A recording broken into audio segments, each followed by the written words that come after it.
Hi everyone, you guys have reached Crazy Chicken Lady. Crazy Chicken Mama True Crimes. And my name is Monique, or Bok Bok as my chickens call me. Yes, I own 16 chickens. They're all hand raised, they're all hand fed, handheld. I kiss them. Yes, I kiss them, and no, I have not caught salmonella, not once. I have a rare breed of ACs, and I have Silky, which is a show chicken that has the down feathers, so it looks like he has fur instead of feathers. I have the original Bantam chicken, which is my Sea Bright, my Skylar Raindrop. I have two reds, or red stars. That's my Daisy Lily. Daisy Lily, and my Moni Moni, named after the song by the Shondells, not Billy Idol's version. Although I did have a chicken named Billy Idol, and that was her man, so that's why she got named Moni Moni. I also have my three Easter eggers, which are my Houdini. She's gorgeous. My Nikki 6, which was named after the group 6am. And then I have my Ragamuffin, because when we first got her, she was the rooster's favorite, and so she had no neck feathers. It was pretty bad. She looked like a little ragamuffin.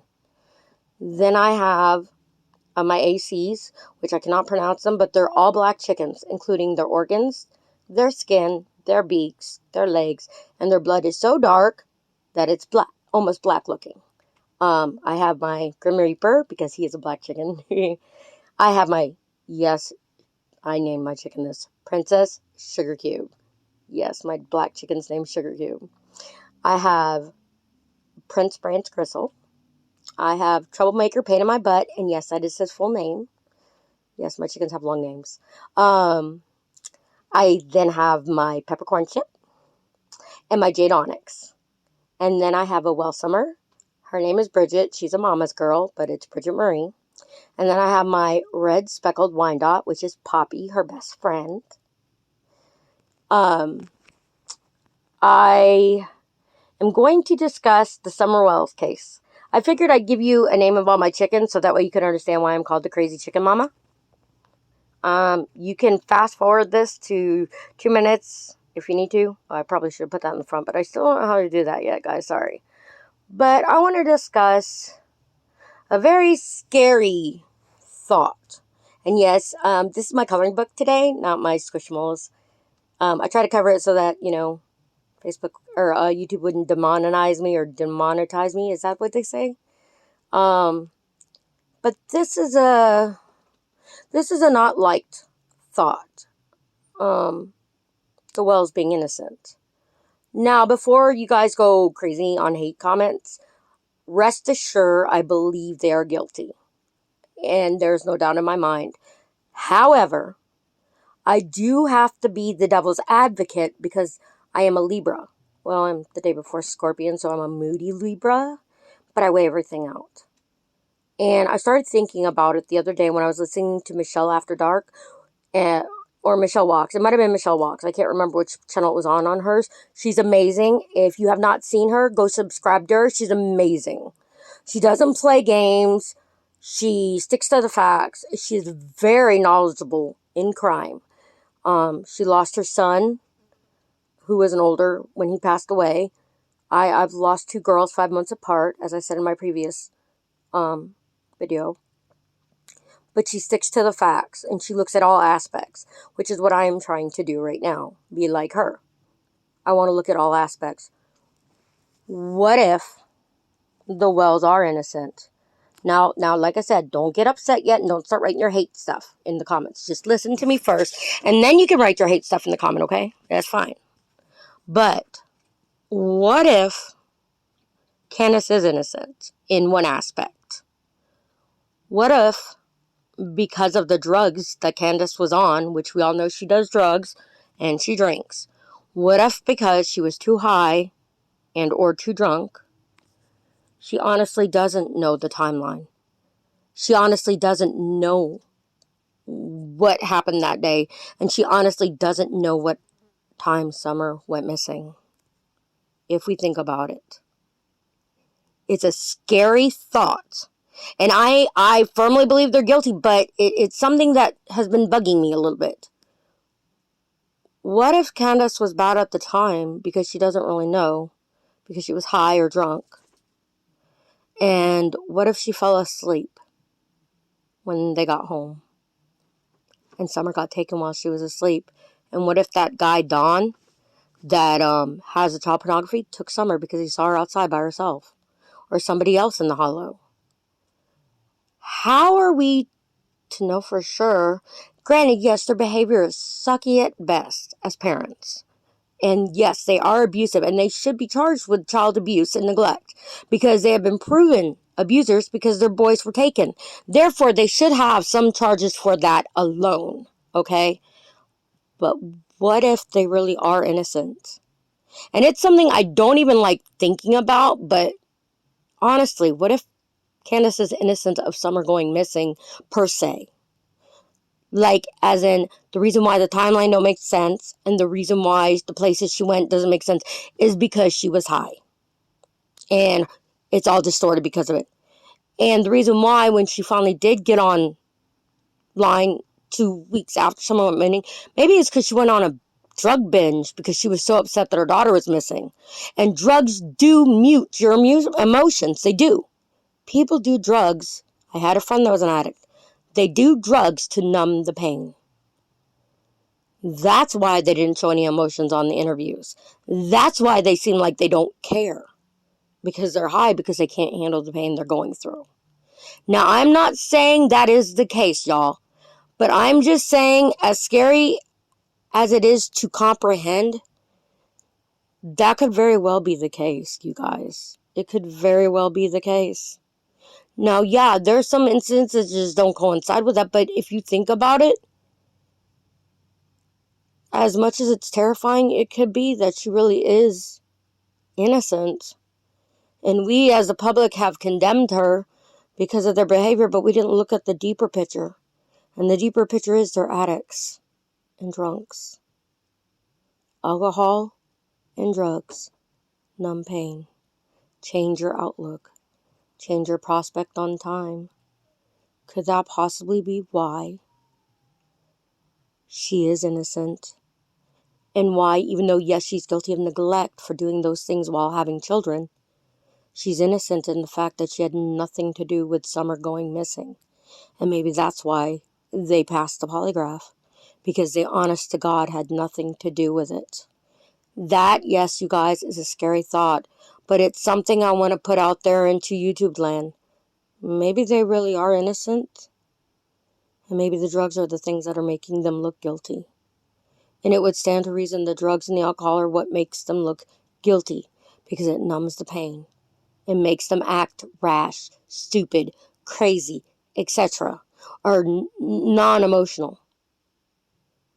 These are the thoughts I'm thinking, folks. Please put a nice comment in there. And if you have a dispute with me, that's fine.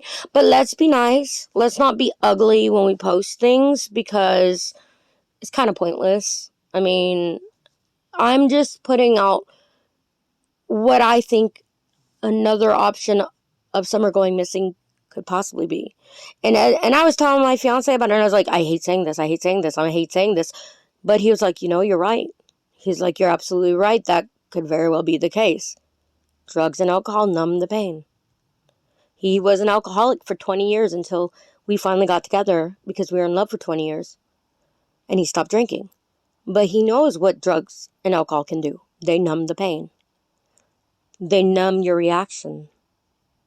So maybe, guys, maybe Candace really is innocent of Summer going missing, as in she didn't do anything to her.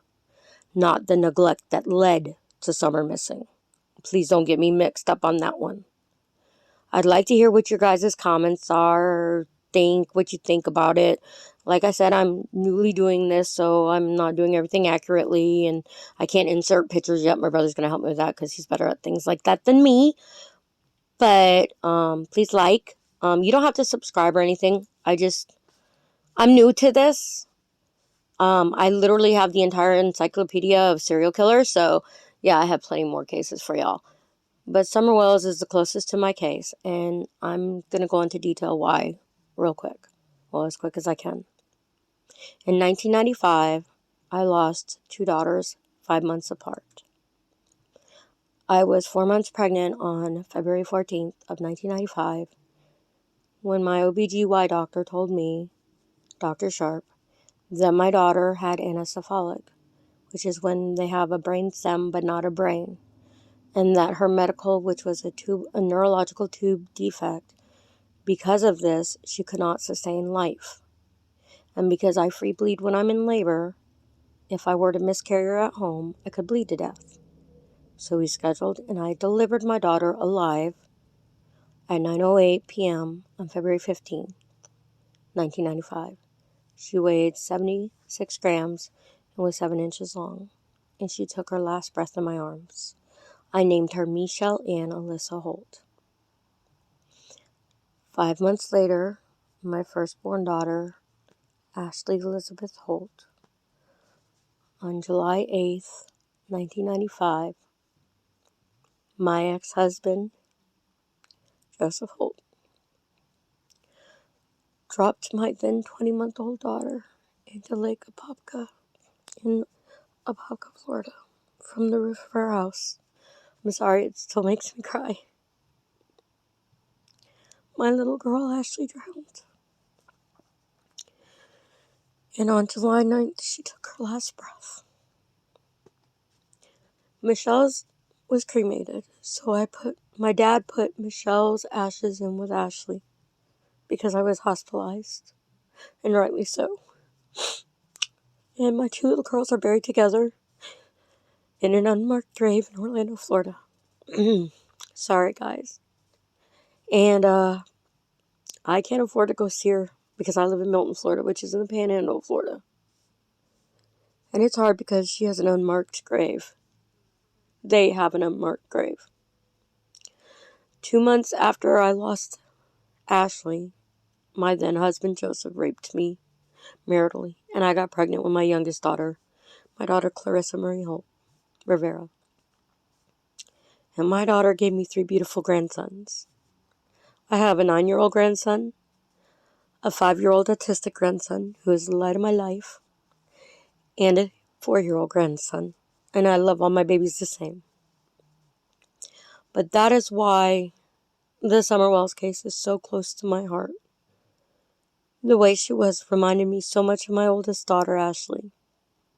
And my heart broke for her through the abuse that child and her brothers and her older siblings had to endure. And it just broke me to my soul, to my core. And I love Summer Wells. I've never met her, and I've cried for her. I pray for her. I pray to God we find that little girl. I really do. And my heart breaks for what Dawn and Candace's children, all of them including before each other, went through. But let's think about it. They didn't break the cycle. And that's why their children suffered. I was in the same type of home when I was growing up. I was the disposable child, the one that got given away when my stepmom didn't want me around. But I broke the cycle. I refused to do the things that my parents did to me, to my children, especially my father. And none of my siblings on my dad's side have ever abused their children. The Wells did not break the cycle. And that is why Summer and her brothers and her older sisters all sustained the abuse they have gone through. I firmly believe that Candace's uncle probably did some things to her, and possibly her mother. But I know this much, it is a choice to break the cycle, and it was a choice they decided not to make. And now, thanks to the lax and the non-willing to do anything through Hawkins County, Sir Sheriff Ronnie Lawson, and the Department of Children and Families in Hawkins County, Summer is now gone. At least her brothers were removed, but after seeing videos about how bad they are in that area, and children sleeping in offices floor, I'm not sure if it's any better than what they were going through at home. I don't know. But I honestly think the governor of that area needs to be looking into Summer's case and see what protocol was left out. Like when Summer's mom was beat when she was pregnant with Summer, and they did nothing to take those children away. Or when Dawn beat Jose up. Why were those children not removed? Why? If they would have stepped up back then, Summer wouldn't be gone now. And so that is all I got to say today. I hope you guys like my coloring sheet instead of my Squishmallows. Don't worry, they'll be back again probably tomorrow. But y'all have a blessed day, and thank you for stopping by. And don't worry, I kiss my chickens every night, and I sing You Are My Sunshine every morning and every night before they go to bed. Yes, they're spoiled rottens, and yes, I am that crazy chicken lady. I even own a chicken purse, okay?